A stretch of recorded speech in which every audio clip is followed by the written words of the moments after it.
Okay, so now we have actually computers, maybe even for everybody, I'm not entirely sure, but you don't have to work in pairs, so if you want to have a own computer, then you can take one. And we will now process data with DIALS, and Nick will take the lead from here, I think, so my duty is over. One thing to add, if you have any problems, you cannot follow or something like that, you are left behind, then raise your hand and shout or something like that. Either me or Katja, who is there in the back, will come to help you if you have a problem, if we can. Otherwise, Nick will do that. Hi all. So I think the plan for running through this session was that I'd go through the main DIALS tutorial and show you all working it, and then afterwards on the computers, I think you'd all go through it together, or if you don't want to do that, there's a couple of other different tutorials you can run through. So I'm going to start by, just running through the basic DIALS tutorial. As a reminder, the DIALS website is like just dials.github.io, and the tutorial we're actually going to be going through is actually on the tutorials page. It's the first one listed, called Processing in Detail, and this is a step-by-step of hopefully everything that I'm going to go through, but if I miss any details, it will be on here, and I'll probably just keep this open in the background anyway. So Sorry?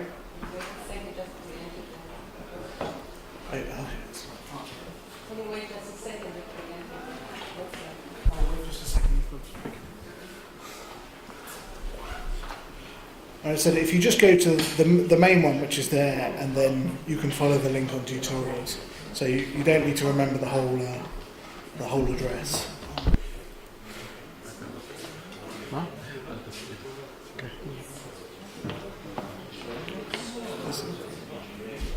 Yeah, I think people are just noting down the address.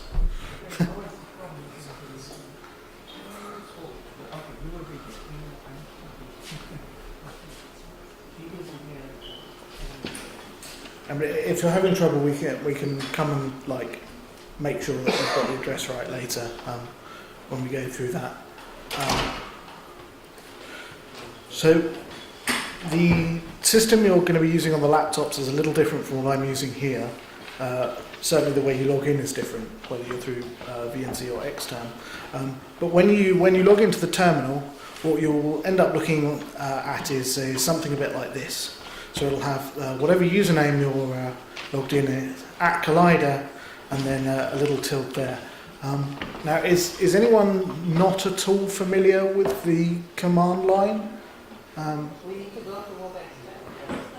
Yes, you received the instructions from the presentation. There is detailed instructions how to connect. I'll be running through this, and then when I finish running through this, there's several of us will be able to help you log in if you're having issues. But yeah, if you're on the Windows, it's using over external. Okay. So we can also do it so that he first gives a demonstration, and then you log in after half an hour or so, and then you can work by yourself. In practice, it works often very difficult to follow immediately what is shown. So first there comes a demonstration of how the commands are structured, and then you go through the hassle of one device. Because otherwise you're spending trying to work out what you slightly mistyped wrong, and you miss all the detail. And also when I finish this and you're going through it, there'll be people available to help log in and help solve any problems walking around. Yeah, once you're logged into the system, you're in your home directory, and what we advise is, I think it says to make a tutorial directory. I'm going to make a DIALS tutorial directory here, and then go into that in order to keep all the output files from DIALS in one place, so they don't get mixed up with other files in the system. So the first thing we do with DIALS is the dials.import command. This reads all of the all of your image files that you give it, extracts the metadata, like what the goniometer setting was, any beam and detector information, and puts that into a single sort of metadata file. So on the systems on Collider, and I'll put this up on the board for when everybody is doing it themselves, there's already a copy of the data in Collider data, Collider, it's called C2SOM1, and then that's star.cbf. And let me just move that so that's on one line for you. So the star's a wildcard, that just means all the files that are called .cbf in this folder. So give DIALS a second to C2SOM_1. Can you read that, or do I need to make it a bit bigger? I can make it a bit bigger. I mean, too big, and then it ends up taking the whole screen. But so I've run DIALS.import. It's run pretty quickly here. We've only got 720 images, and it's put out some basic information about what it did. It's it's found that these images are from in CBF format from mini Pilatus detectors. It's recognised that these came from diamond light source. We've got the idiosyncrasies of each beamline are mostly encoded into DIALS, and so many of the diamond beamlines, it knows how they're set up, as well as several other places, but I don't have an exhaustive list at this moment. But it's recognised we have 720 images, and it's imported them as a single sweep of data. This data set we're actually using was collected at the IO4 beamline, which I think it's the same one we're taking data at today, especially for the tutorial. And they were taken as fine slice data, and they've later been pre-processed to merge several images together, just to make it a small sample for data processing. So we run DIALS.import, and that's put several files out. We've got a log file for the process, which should mostly contain the same information. There's a debug log file, which if you have any problems, that can be useful to us, and sometimes that can have useful information about what went wrong. Hopefully anything that actually went wrong will show in the normal output. And a file called datablock.json, and this is the file that contains all the metadata about what it understands about the detector and experiment, and keeps track of where the image files are. This is just a text file, so you can have a look in it and edit the values yourself if you need to. It's usually better to pass any custom values into DIALS.import directly. And if I say DIALS.import C, it will come up with a big list of options. I can additionally turn on, you can say, I know what I'm doing, give me a bigger list of options, and you can see there's many options that can be given to it to override data that is or isn't in the file. Sometimes you might just have images that are devoid of metadata and you need to put them in yourself. So the only sort of useful file we've got for the process moment is the datablock.json. This is what we give to the spot finding. So if I say DIALS.find spots and datablock.json, so I'm telling to use this metadata file which contains the list of images, find spots on all of them. I'm also going to say nproc equals 20. This will run the process in parallel. I know that this computer that's running on has 20 cores available. When you're all running it at the same time, that probably won't work so well, because if everybody says number equals 20, and it'll sort of overload the system. So when you're running it yourself, I'd suggest saying nproc equals 3 or something. It'll run faster than doing one image at a time, but not as fast as this, where I'm doing 20 images at a time. And you see that only took about sort of 20 seconds to do when running in parallel. And so if we look at the output from this, let's go to the top.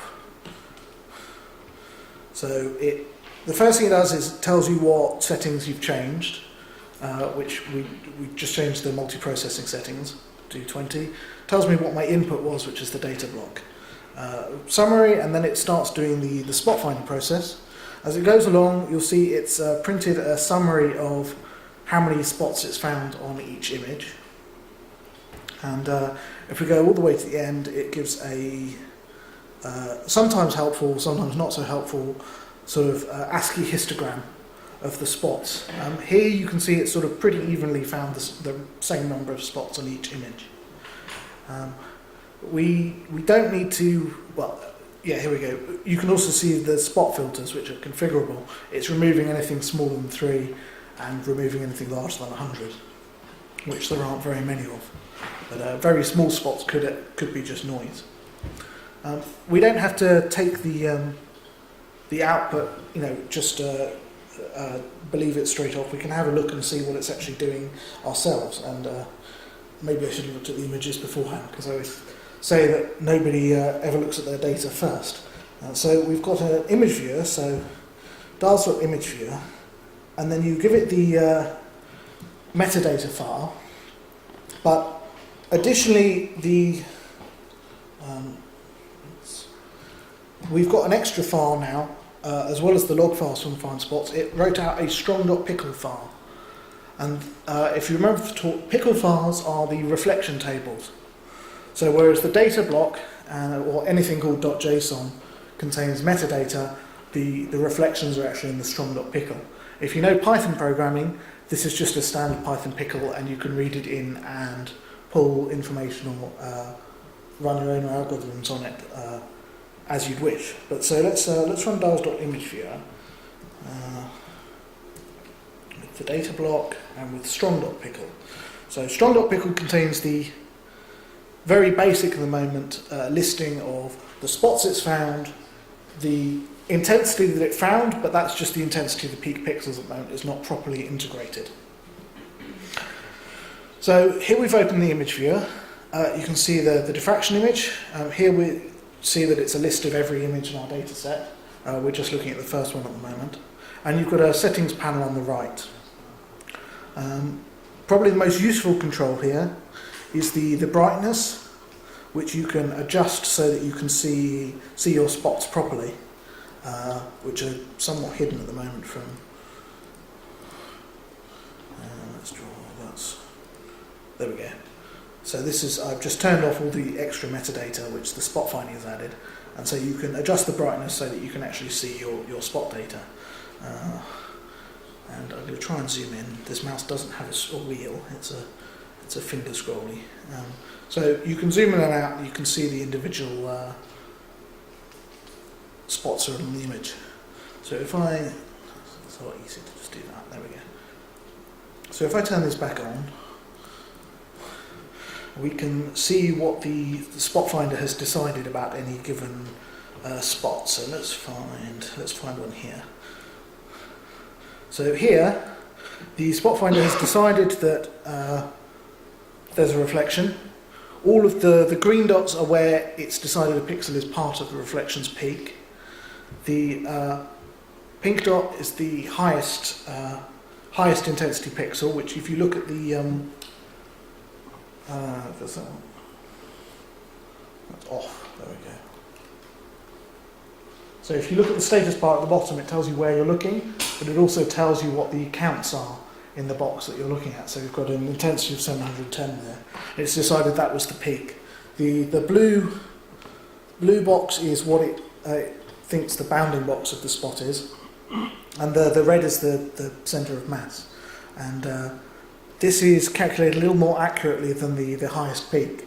And also the blue bounding box can be outside of what's visible, because this is actually spot finding over 3D. So if there's another image next which is part of this reflection spot, that's included in the 3D bounding box, which we call the shoebox. I don't think it will be here, because we've got summed images where we've got, I think it's a degree or half degree merged together. We don't see a reflection on the next image. But if you're fine slicing rotation data, you probably will have a reflection spread out over several spots.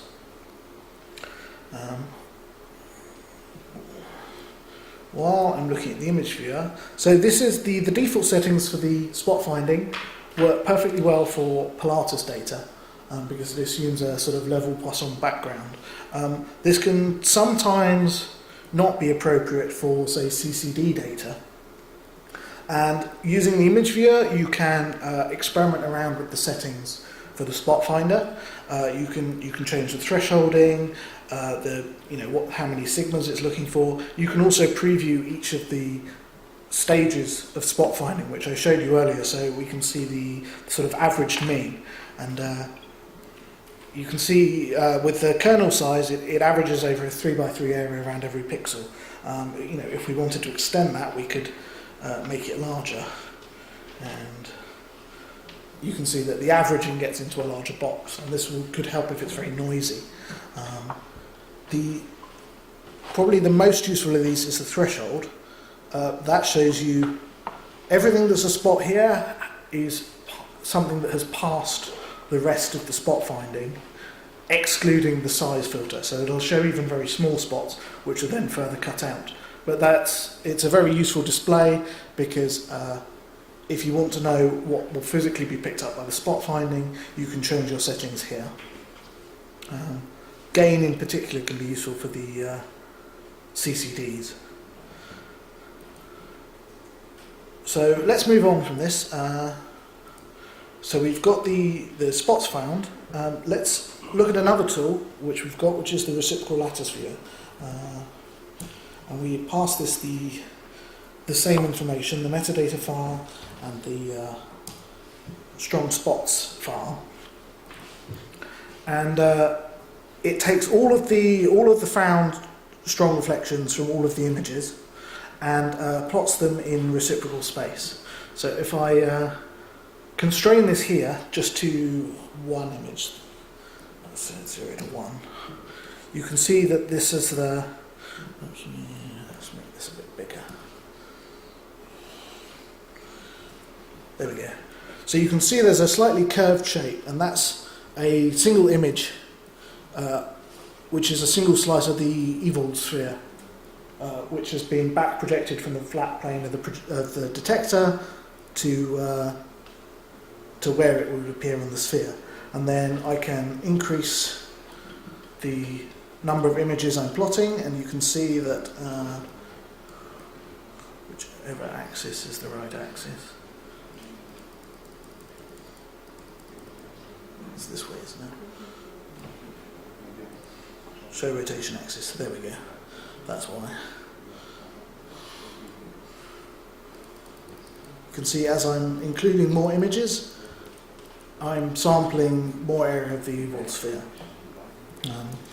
So let's go back to all of the images, and let's turn this down a little bit so we can see what's going on. You can also experiment with tweaking the beam center if you think that's wrong, and toggle the rotation axis, because if the metadata in the image headers is wrong, and one of the most common missettings is that DIALS misinterprets the rotation axis and gets backwards, and your reciprocal lattice ends up not being very helpful and entirely incorrect. So with every spot and every image found, but not yet indexed, we can see if we can see the lattice by eye. And as you can see here, it's possible to find alignments of the reciprocal grid that look as though we're finding structure in here. There we go. That's probably the cleanest I'll find it. You can see that the spots aren't exactly perfectly clean and separated here at the moment. And that's most likely due to mismodelling of the experiment geometry, which we will solve at the refinement stage, of which indexing does a part. So let's do that. Let's run the indexing. So if I say dials.index, and this is the last time we will use the data block, and I'll explain why as we go, and then give it the strong pickle. Let's clear this so that we can see the output well. So this starts the indexing process. I've given it no extra information. By default, it will use the 3D fast Fourier transform indexer. You can see it's using a grid size here of 256. And the higher this is, the more sort of fine, the more finely it can sample the structure. But that doesn't directly equate to getting a better lattice. You can see it's using this many strong spots for its initial pass, because it cuts out anything higher than 1.84 there. So if we run this, so indexing takes in a data block and it writes out something called experiments.json, which is the metadata for your experiment, but has added crystal information, because now you've started finding a lattice, you can start to know things about the crystal. So if we go back up to the top of indexing, we'll see what it does. It's in a very giant table, which just about fits on the screen here.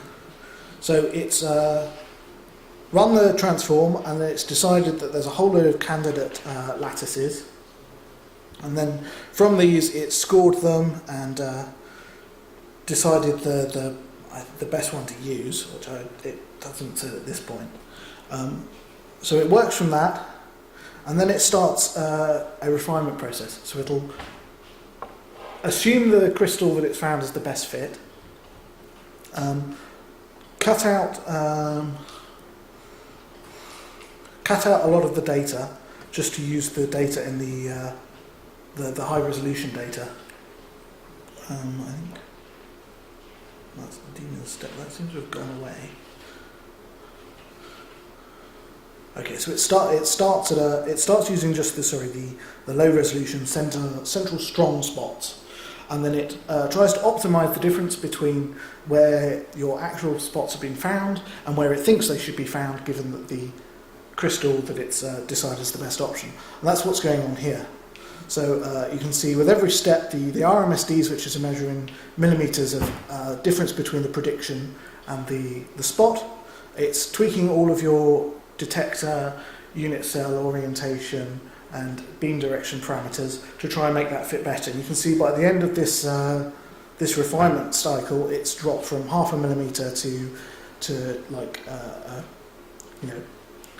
5% of a millimeter. It then it prints out what it thought it was, and then it does this several times, expanding the resolution as it goes. So it starts just with the strongest spots, and then it runs it again with the previous answer, but with slightly weaker spots, and it keeps doing that till it gets to most of the detector. And you can see the second cycle, it started out pretty good, and then it's not really found much of an improvement. So the first guess was pretty good, but this depends entirely on your data. If we go down to the end, it decides that it wants five macrocycles, by which point it's got what it thinks is a pretty good fit, and we can see that it's indexed 102,000 of our strong spots, and it's only left 1,600 unindexed. So that's a pretty good result. It's then written out the experiment crystal information to experiments.json and written a new reflection table, so it doesn't get rid of your strong reflection only table, it leaves that alone, to a thing called index.pickle. And so if we open the image viewer, we would see that would mark things as indexed and unindexed now, but perhaps there's a little more illustrative to open the reciprocal lattice view again. So and we can see what changes have been made there. So this time we open with the experiments.json and the index.pickle. And so we can see maybe there's some white and some yellow in there, with the yellow is indexed and the white is unindexed. I can turn those on specifically here. So this is just the indexed ones, and we can say just show the unindexed ones. And let's make that bigger. So this is just the unindexed reflections, and you can see somewhat of a cone shape spreading out from the middle, but it tends to span from low to high resolution. And this is almost certainly due to rogue spots found around the beam spot, which spans from the middle to the edge. and some of these will be from the first half of the data and some from the second half of the data when your orientation is 180 degrees flipped. But the most important thing here is we understand this unindexed pattern, and I mean, looking at this, we can't really see a pattern in the unindexed data. If we saw something that looked like a strong lattice here, a strong repeating pattern, that would be good evidence that there might be a second crystal or a second lattice in the sample. Let's look at the index reflections only, and let's zoom in and let's find an alignment. I think that's not it. There we go. And we can see that the indexing here has done a lot better job. So whereas this looks like a little bit of a double helix, now they're all on a straight line. If I rotate sort of 90 degrees, you can see that's in a straight line in the other direction. I can also actually show the reciprocal cell here, and it looks as though I actually picked up the 45-degree view of the cell. So if I align to the cell, you can see that that seems to have found it quite well. And then if I look from this angle, yeah, that all seems to make sense. And you can show what axis things are rotated around and other beam vectors and other information here, and I've just done something there. Okay, so now we've got a reasonable estimation of what we think the lattice is, but for up until this point we've only been running everything in the P1 space group because we may not know any better. Although when you run indexing, you can give it the information if you've got it. So to find the starter constraining the lattice, we have a tool called the refined Bravais settings. And we give it the experiments, and we give it the indexed data that we've got, because that picks up the crystal and everything that we think is important. And this takes a few seconds to run. So this tries every possible Bravais lattice, imposes it on the unit cell, and then has a look and says what the fit is like to our existing data, and then it gives you what it thinks is valid solutions. So it won't give things that are completely incompatible. So here we can see that it's given us 5 solutions. The one at the bottom is the existing solution with our triclinic P1 space group, and you can see that's what it thinks the unit cell is here.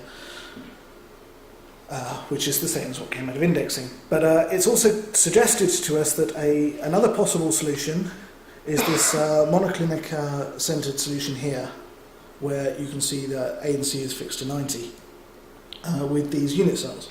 And the fit is slightly worse, but the fit is always going to be slightly worse here, because when you've got as many free parameters as you want, you can easily overfit, and your data is never going to perfectly fit the model. But the metric fit here, which is a sort of a measure of how much you need to squash the unit cell to fit to this solution, is pretty low, and for every other solution it's found as a possible, it is much higher. And it also gives you a summary in a little table above of what the space groups could be for each of these potential Bravais lattices. So we want to choose this monoclinic one, and for each of these solutions, it's written out a separate experiments JSON. So we choose which one of those to go forwards with. The one extra step here is it's decided with this lattice we actually need to re-index the reflections, because it's not a simple one-to-one mapping. We need to re-index them, and just so I don't get this wrong, I'm going to borrow the command line here as a reference.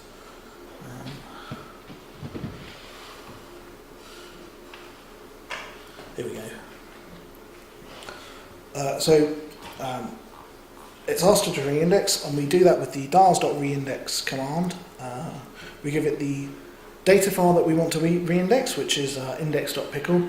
The Bravais Fine Brave settings program didn't write out a new reflection table because it didn't alter the reflections, it just studied them and gave some output based on that.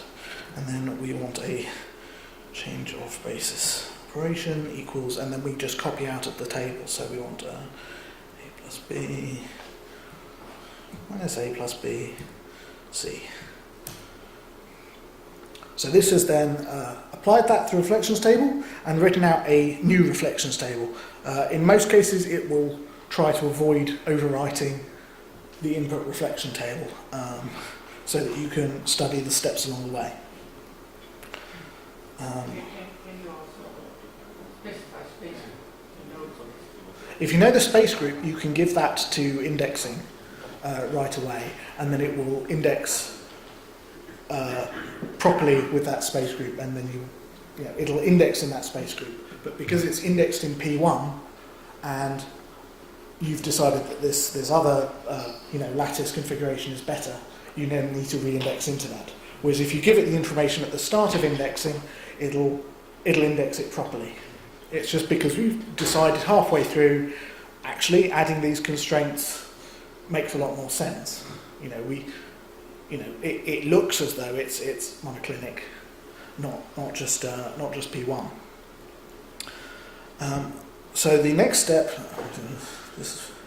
you can tell getting to the end of the tutorial, it's slightly misremembering the order of things. Yes, it's the next step is refining, which, although we do a set of refining in the indexer, we refine to get a better result there. The indexer doesn't necessarily use all of the data available to it, because it's just trying to get a good fit that when it expands out the resolution range, it doesn't change the result. Secondly, we now have more information, because we now know that we have a potential set of space groups, and so the free parameters are lower. So we can run DIALS.refine. The re-indexed reflections, indexed reflections, which we've just written out, and then we choose the solution that we want from Refine Brave settings. It writes out a different file name for every solution we want. So we want the experiment file of Brave setting 2.json.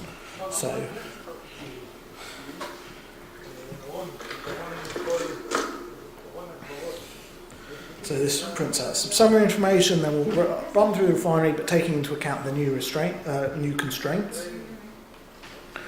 When it's done that, it prints out what it thinks the RMSDs were. I think from the indexing, the RMSDs were about 0.04 before. That was when we were overfitting. But that was millimeters as well. This is in pixels, unhelpfully. 0.27 pixels is not bad for RMSDs. It's certainly within a pixel of where we're expecting. And this is the crystal unit cell space group and the orientation matrices that it's decided to refine to. The next step, now we've sort of decided that we've got a crystal that makes sense, is we can run our scan varying refinement. So let's run DIALS.refine again. But this time we will use the output from the previous refine cycle. So we can see here that it's written out a refined experiments and a refined.pickle. So let's take the output of the previous step, refined.pickle, and then we want to say scan varying equals true.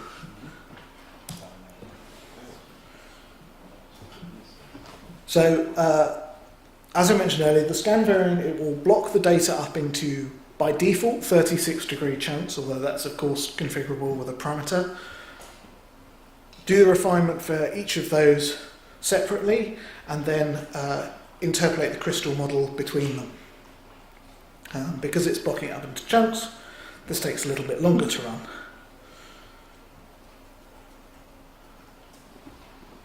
Hopefully not much longer. Let's have a think.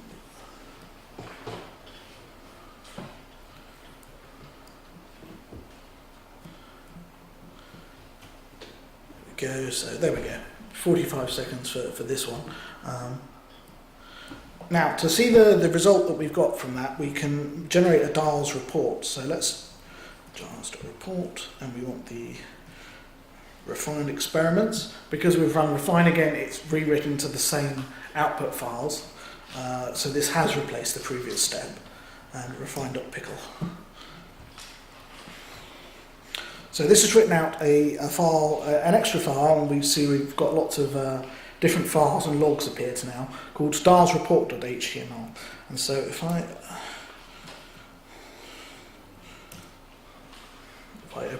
open this file in the browser,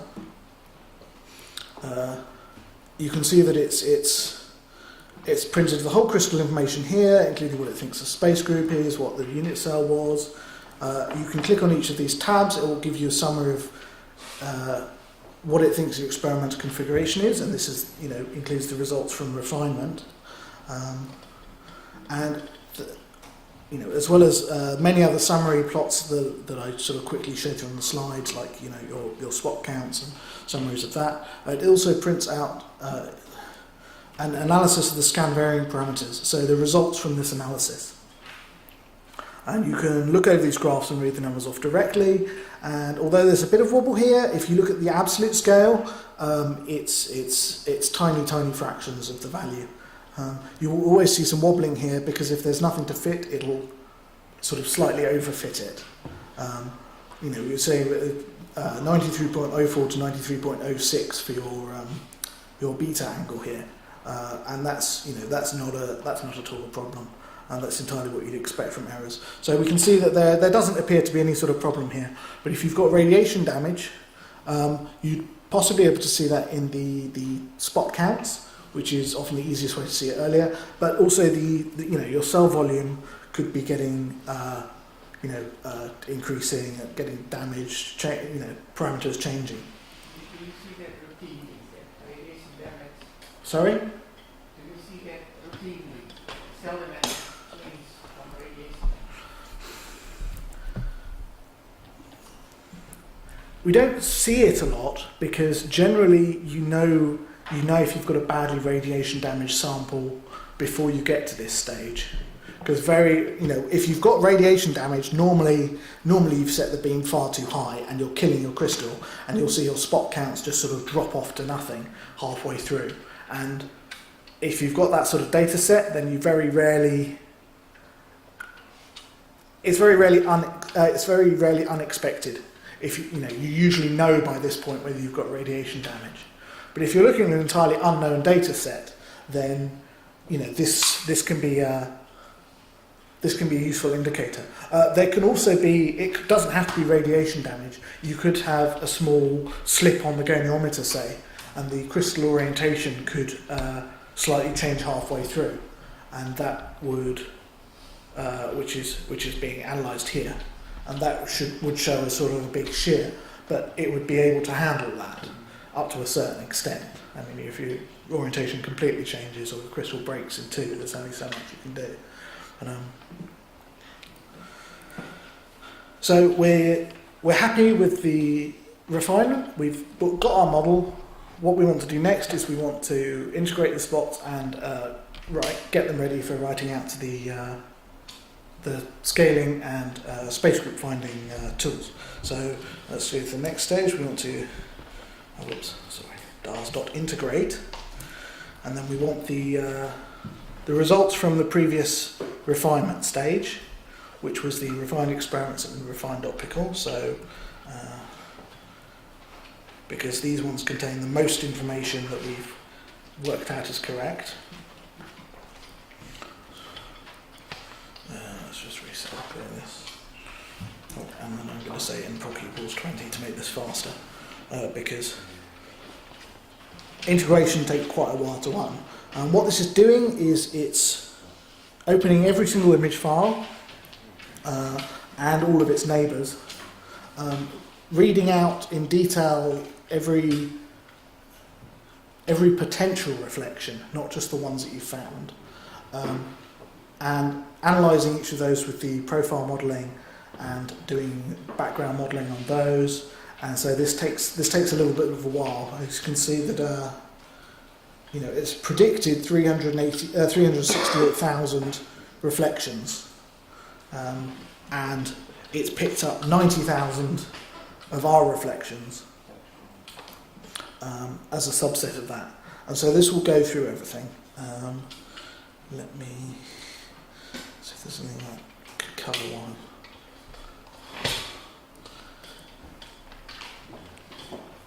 Usually this is the longest step because this is the most intensive analysis, and correspondingly for that there's an awful lot of settings we can do. Let's say DIALS.integrate. I've just opened another window here so that can run in the background. Let's see what the non-expert settings are. So there's sort of 4 or 5 pages of these. So you can turn on and off the profile fitting. You can tell it to do different sort of background modelling algorithms. A lot of these you won't usually need to change, but if you know there's something specific wrong with your data, or the more information you have, you can tweak these, but you usually don't need to. And the slight vagueness of my description shows that we don't ourselves very often do change these parameters. The defaults are often quite good. If you want to, you can explicitly constrain the resolution minimums and maximums, but by this point you probably would have done that at another stage anyway. Okay, well, that actually ran a little bit faster this time than the other time. So now we've got an integrated reflection table.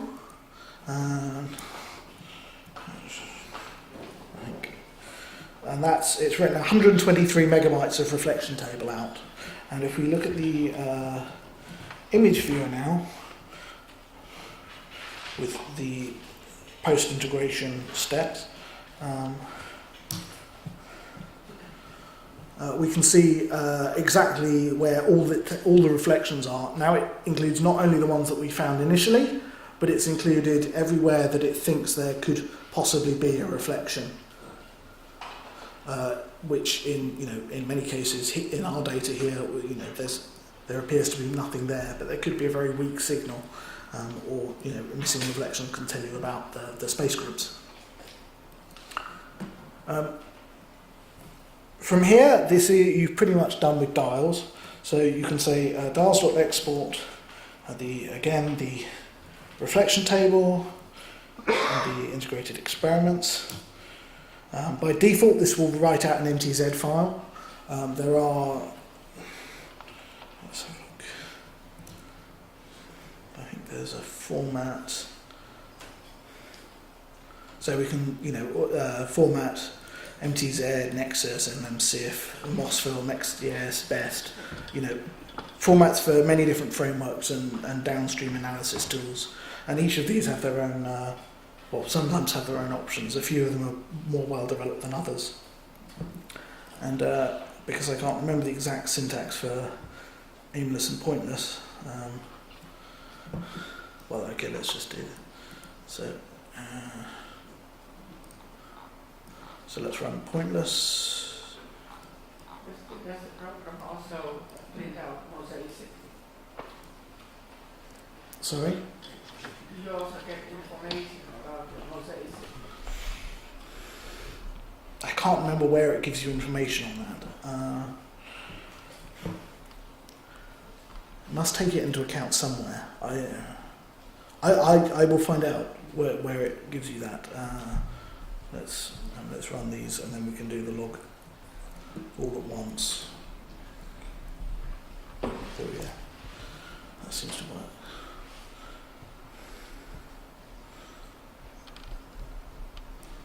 This is CCP4 tools, so there we go.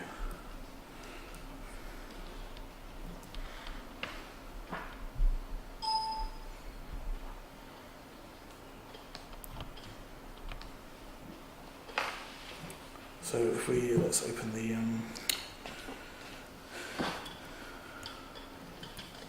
we can look at the pointless log, and so it's taken the space group that we got as a guess, and it's analysed it and decided that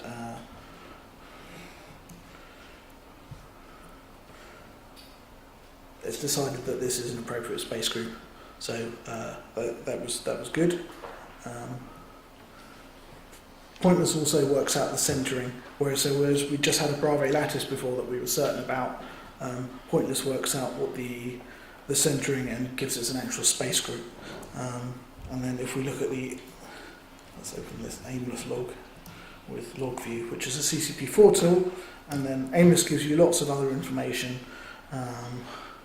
including its summary table with the merging statistics, which we can see that R merge, which we know we don't use because it's biased for large multiplicity. R measure is a nice low number, and the CC half correlation for the overall inner shell is good. It drops a little bit in the outer shell, but it's not too bad. And then with the CCP4 tools, you can see graphs for everything that it's spat out. And then once you've done the scaling and the C-truncate tool, which is it's running here. I don't normally run through that myself, so I can't tell you the details of C-truncate. Then that's when you take it on to further modelling and structure solving programs and program suites. So that's the processing detail tutorial. I'd recommend maybe running through this. If you think you've got it, run through it quickly, but having a go, do the steps for yourselves, and then you can actually get a feel for how it works. If you finish all of that and want to go on to like a more advanced tutorial, there are a pair of tutorials on the DIALS GitHub page called DPF3 parts 1 and 2, and this is quite a challenging data set that has a lot wrong with it. This is also available on the same place as the C2 sum data in the X247398 folder, but it's under the collider data stroke collider folder, which I will leave that there so that so you know where they are, and that's the folder that you import from. And let's keep the stop the import.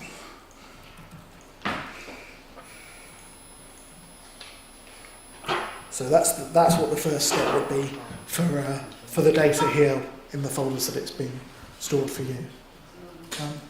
Are there any questions before you want to sort of go on to practical work?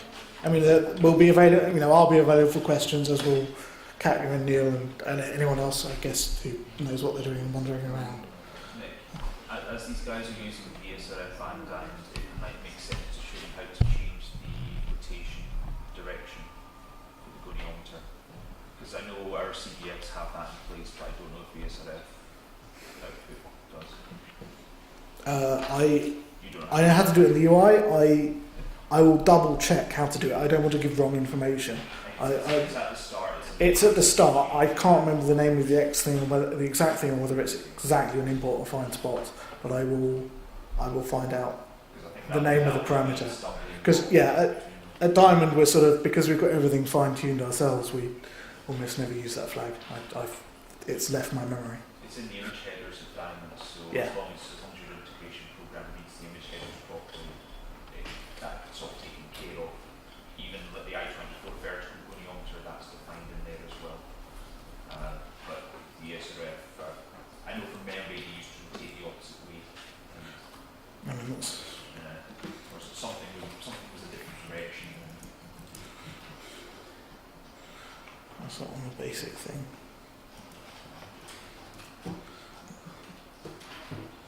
So there we go. It would be, if you wanted to invert the rotation axis, you'd say dials.import, invert rotation axis equals true. And I just found that by looking at the import, the -c help, but I had to turn an extra level. You can turn an extra level settings as well. It's a big characteristic sort of symptom for that. If it goes the wrong way, is you can index fine from one image, but when you try and index from more than one image, it won't work.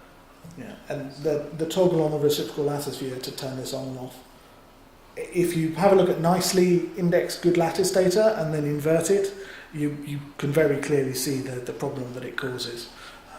And if you step down to viewing sort of a single image or a small sweep of images by constraining the image number, then you can clearly see where it goes wrong because it goes one way rather than the other.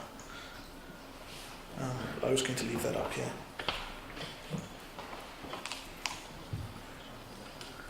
Okay.